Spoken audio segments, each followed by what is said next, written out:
wildfires that are raging in Brazil's Amazon rainforest that have hit a record number this year. With nearly 73,000 fires reported, the surge marks an 83% increase compared to the same period last year. Now, the most recent satellite images show staggering losses over 2 months, with about a hectare of forest land being cleared every minute. And just 2 days ago, there was daytime blackout for almost an hour in Brazil's largest city, Sao Paulo, after strong winds brought in smoke which blocked the sunlight. Remember, the Amazon is often referred to as the planet's lungs, as it produces 20% of the oxygen in the Earth's atmosphere and is the largest rainforest in the world. To get a better sense of what's happening and how dangerous this really is, Andrew Friedman, Deputy Weather Editor of the Washington Post, is joining me. Andrew, thank you so much for joining us. If you can first tell us what's really going on, how is this different from what's happened before? How bad is the situation? Yeah, so really what's going on that's different than before is we've had about an 80% increase in the number of fires from January to right now compared to the same period last year. Right now we're tracking about pretty close to a 2016 level of fire activity in Brazil. But the difference is that in 2016 there was a huge drought, and that contributed to higher wildfires and a higher rate of deforestation.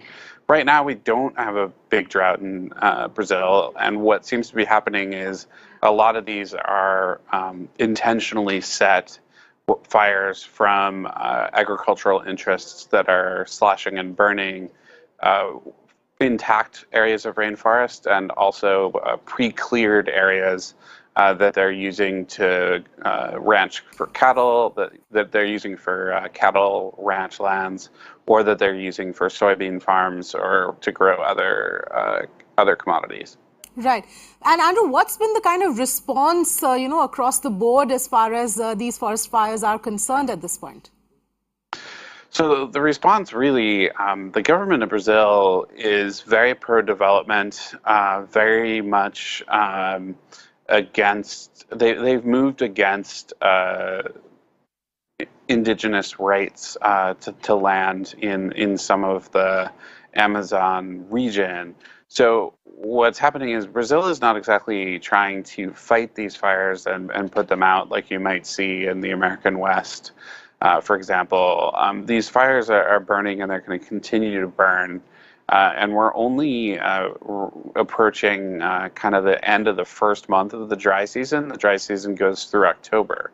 So the real concern that scientists have and that activists have is that we're going to lose a significant amount of rainforest this year. And once you lose that, you really can't get it back. And it also emits a huge amount of carbon dioxide into the atmosphere, which accelerates climate change. Right. So given past data and the way this has really panned out in the past, what's really the way forward? I mean, how long is this perhaps could go on? What are scientists saying?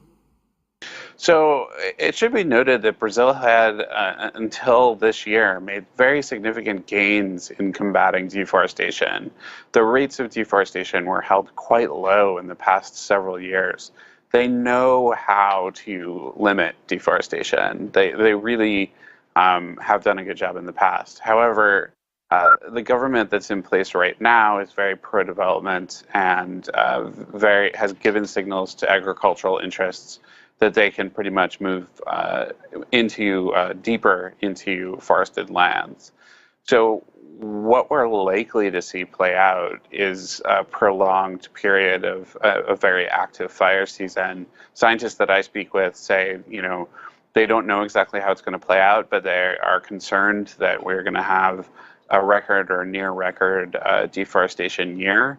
One of the really good things about technology right now is that there are satellites up that we can pretty much observe any spot of the Earth at any given moment.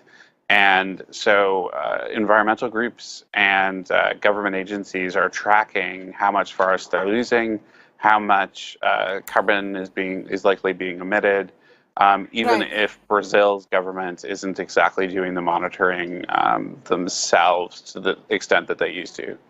All right, Andrew, thank you so much for joining us with all that perspective. We'll have to leave it there.